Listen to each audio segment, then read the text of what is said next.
আসসালামু আলাইকুম।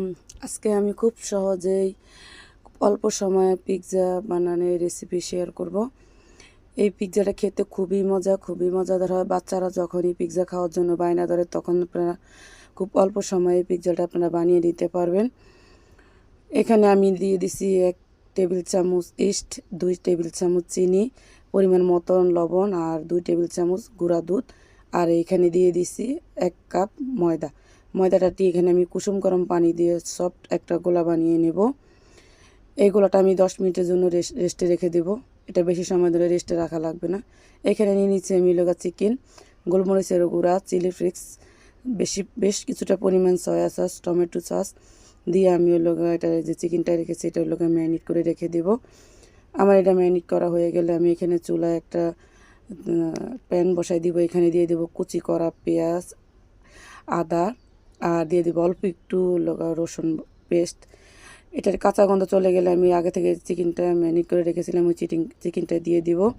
এখানে কোনো পানি ইউজ করা লাগবে না, চিকেনটা এভাবে সিদ্ধ হয়ে যাবে। আমার চিকেনটা একদমই সিদ্ধ হয়ে গেছে, দেখতেই পাচ্ছেন একদম খুব সুন্দরভাবে চিকেনটা সিদ্ধ হয়ে গেছে। আমি 10 মিনিট পরে ফিরে আসলাম। আমার কায়ের কুলাটা একদমই নরম সফট হয়ে গেছে। এখানে আমি একটা রুটি বানিয়ে নেব সুন্দর মতো। এইখানে রুটি বানিয়ে নিয়ে আমি এই রুটিটাকে যেটাতে আমি করব সেটাতে দিয়ে দেবো। ও তার আগে আমি এর সাইডটা সুন্দরভাবে এভাবে মুড়িয়ে দেবো। এভাবে মুড়িয়ে দিলে পিৎজাটা একদম হোটেলের মতো মনে হয়।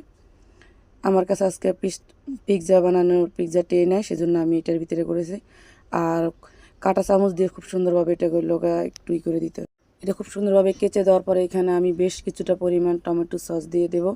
টমেটো সস দেওয়া হয়ে গেলে আমি এখানে খুব বেশি করে এখানে আমি মোজারেলা চিজ দিয়ে দেব।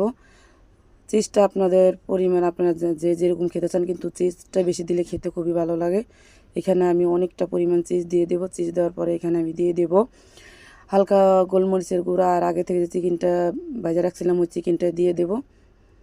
আমার আজকে পিৎজা বানানোর রেসিপিটা ভালো লাগলে অবশ্যই একটা কমেন্ট শেয়ার করবেন। আর এখানে আমি কিছু পেঁয়াজের পাপড়ি নিয়েছিলাম, পেঁয়াজের পাপড়িগুলো আমি সুন্দরভাবে এখানে দিয়ে দেব। পেঁয়াজের পাপড়িগুলো দেওয়া হয়ে গেলে আমি এখানে আরও কিছুটা পরিমাণ চিজ দিয়ে দেব। আমি একটা প্যান বসায় প্যানটাকে 5 মিনিট গরম করে নিছি। এখানে আমি 10 মিনিটের জন্য দিয়ে দেব। লবঙ্গ দিয়ে ঢাকনার ফুটাটা বন্ধ করে দিয়ে 10 মিনিট বেক করে নেব। ফিরে আসলাম 10 মিনিট পরে। দেখেন কত সুন্দর একটা পারফেক্ট পিৎজা বানানো হয়ে গেছে। খুবই মজা, একবার হলেও ট্রাই করে দেখবেন।